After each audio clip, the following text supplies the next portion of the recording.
Hi, and welcome to the IDEMS podcast. I'm David Stern, and I have the pleasure of being here today with a school teacher. Santiago is also a member of IDEMS. Hi, Santiago.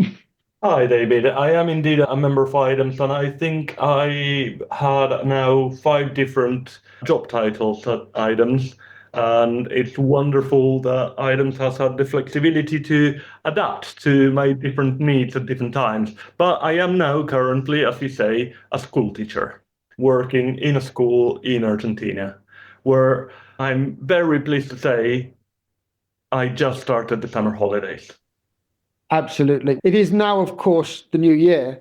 So although it's not the new year now when we're recording it, this episode is going out as a New Year special. And so it is now the new year. Happy New Year. Nobody knows we recorded this one in advance, but it's a New Year special. Happy New Year to you as well, David. And really, I'm delighted to have you back for this special episode. And I'm actually going to remind listeners who might have heard before that you are IDEMS employee number 1. You first joined IDEMS in the beginning of 2020 or the end of 2019 at a new year time, which is, of course, 5 years ago. You had been working part-time, but not as an employee before that. Yes, I joined formally IDEMS 5 years ago, but I was collaborating with IDEMS for over a year before then. Absolutely. So yes, my contract started on the 1st of January 2020. Exactly. And this is the thing. I'm thinking now it's 2025. That's 5 new years, 6 new years, because although this one hasn't happened yet, it will have happened by the time the episode goes out, that you've had with IDEMS. Sometimes in, sometimes out, as you are now. But I'm wanting to reflect on the fact that a new year has been a new beginning for us as a young organization. Every year has been different. And it's good to reflect back on some of those new years past and look at the new year ahead. And so I was looking forward to doing that a bit with you. And going back to your first new year when you joined us formally, having worked with us and collaborated with us before then, what was the outlook in 2020 when it was literally myself, Danny, and you suddenly? Yes, it started wonderfully. We did an amazing project in January, the 21st Century Skills course in Kenya. And it was a beautiful project that had great perspectives to grow and scale. We actually managed to get some interns doing really nice work, really started capacity building properly in certain ways. And we sneaked off to South Africa for the inception meeting for the PLH app, which was nothing like what it ended up becoming. But it was incredible in terms of the thought process that started then and what that led to. This is where I was thinking back what we were thinking about in 2020 and looking forward then to all these things that got a little bit disrupted for some reason. Yeah, just a bit disrupted. COVID hit, of course, and it changed absolutely everything.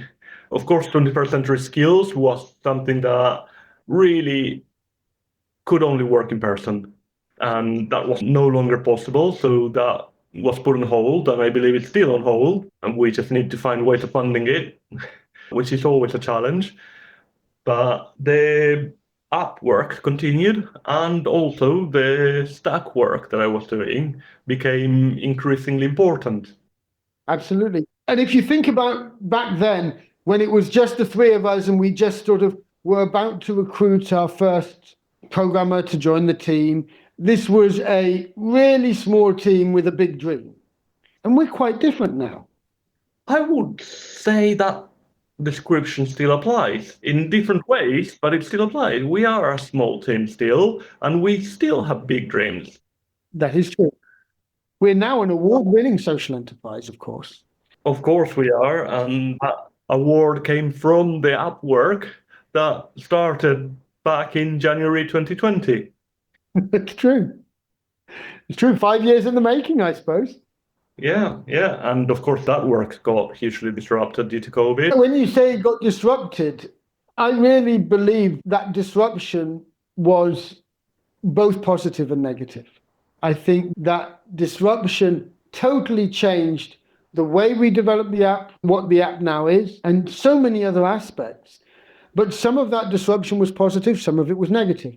The fact that the 21st century skills approach didn't continue, that was one of the negative consequences.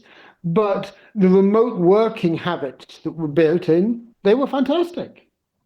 Yes, and you referenced the 21st Century Skills program to the app, and there was direct link because the interns that we got through that 21st Century Skills course were interns in Kenya working on the initial bits of app development. But you may not remember this, but the whole point was to use that 21st century skills to build a whole team of developers doing that. And it's true that we didn't succeed at doing that because the hope there was to use school leavers in the development. And in the end, the app work in Kenya was built from university graduates. And so we did have those shifts that came. But the people who have developed the skills now in Kenya, who have come in with a different skill set slightly, but then we've capacity built them up, they've grown in amazing ways. And that's sort of been a different approach, which evolved because we had to be remote. And we couldn't, as you say, do the 21st century skills and support the school leavers to build those skills, whereas we could work remotely with graduates. And so these things where there's been changes, there's been shifts, but it is what it is, and it's become what it's become. And of course, that gave us the skill as well to train a team of recent graduates on Stack fully remotely. It was almost a year into their training that we met in person, that members of IDEMS met them in person. Georg met them before me. And I think the key point you're saying there is exactly the fact that we had to transition to that remote approach for graduates for the parenting app work is what created the skills to go and do that for the Stack interns. And this is where there's no way of really pinning it down to say that, this has caused these problems, because every problem has had its flip side of opportunity, which has emerged.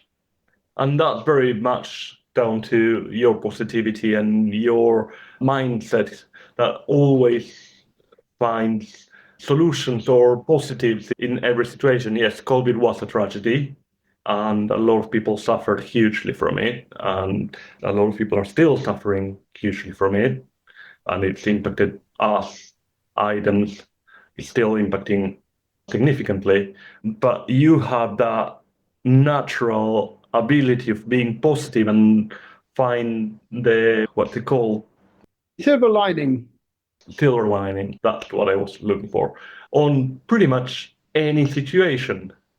And that is what helped, I think, IDEMS adapt so much to what was needed and helped us grow in the way we managed to do so and still contribute to socially impactful work. And I think just to take your personal perspective on these new years since 2021 as a new year, your outlook was a lot less positive than 2020 because of COVID, where you were now much more isolated. You were stuck working on work which wasn't having you interacting with people in the way you wanted and in the way you enjoyed. And it led to you taking time back in the classroom in 2021 and 2022. And then so 2022, you were on a 0 hours contract with IDEMS while back in the classroom. And then 2023, of course, was just after you rejoined. And now again, there was a real positive outlook as we were trying to build up the education work.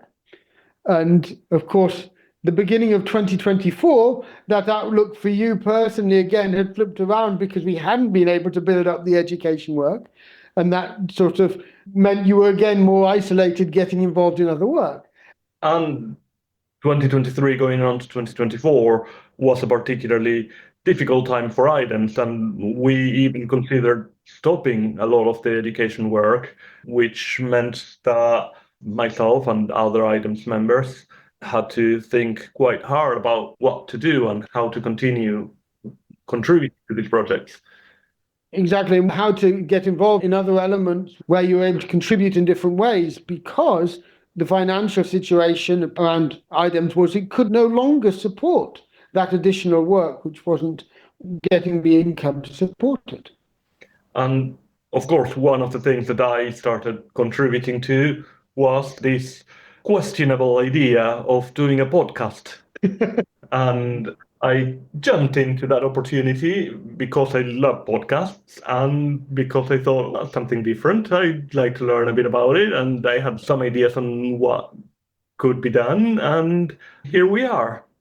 Absolutely. Well over 100 episodes later, we're still going strong, 2 episodes a week. And looking forward now, as we've just come out from the previous episode, where we were looking forward to new types of episodes, which are maybe involving more voices, bringing in new ideas. It's exciting. So that brings us to now.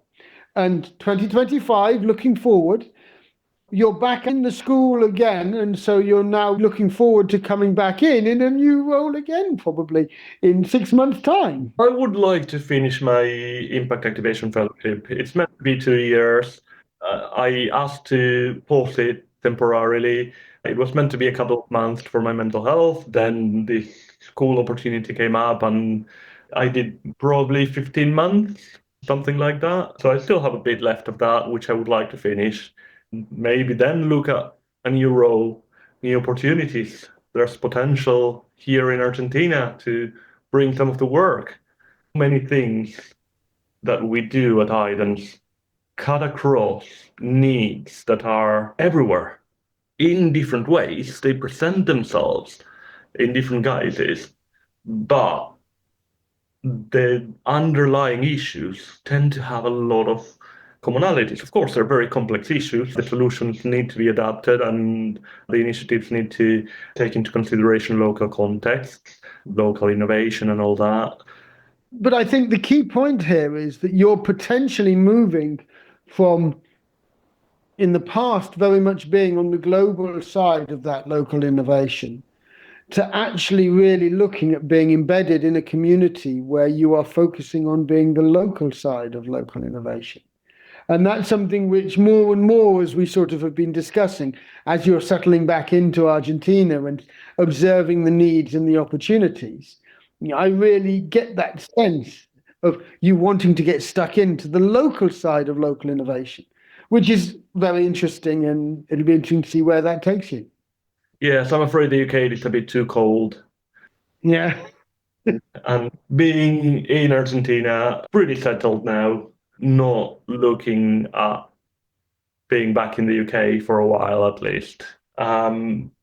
Starting to observe what's around me and identify so many areas where, the work that we do elsewhere would be so valuable. And looking at the stack work with universities, how much of an impact that could have. There's so many state universities that struggle with resources and have very similar problematics to the ones we have discussed multiple times in Kenya, with big classrooms and not enough staff. It's a bit different in here because university lecturers tend to work at multiple universities and not do so much research work. Research work comes from research institutes more than universities in here, and the people who work at the research institutes also teach at university. I have a colleague at school who's a full-time teacher, but also teaches at university on the maths education courses. So it's a very different landscape with very similar problematics.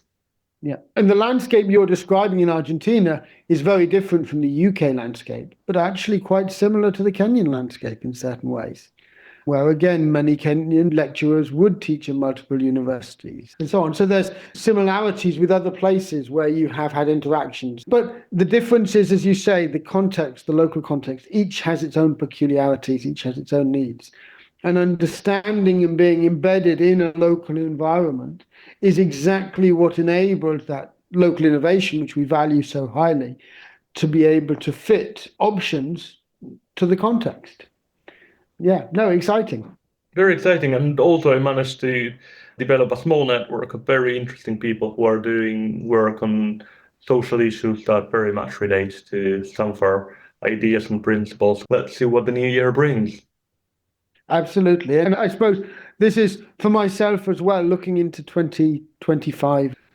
If I think about back to where we were in 2020, taking you on, and it was such a big responsibility to take on staff, to have the financial responsibility for other people and for their jobs and for their salaries. And I look at where we are now and the responsibilities we're taking on and the need to continue growing to be able to achieve more and to take on the ambitious new opportunities which are presenting themselves. We've come a long way. And yet I think you phrased it quite well at the beginning, where we're still a small, ambitious team, which is just starting out. What a team we are, the fantastic team.